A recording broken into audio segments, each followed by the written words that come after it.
வெயிலோடு மல்லு கட்டி ஆட்டம் போட்டோமே. எண்டூரு நரிவூரு கருவேலங்காட்டோரம் அத்தானை சுத்தி சுத்தி வட்டம் போட்டோமே.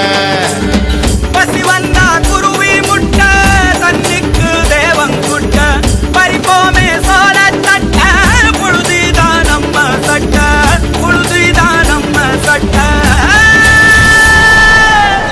வெயிலோடு விளையாடி வெயிலோடு உறவாடி வெயிலோடு மல்லு கட்டி ஆட்டம் போட்டோமே.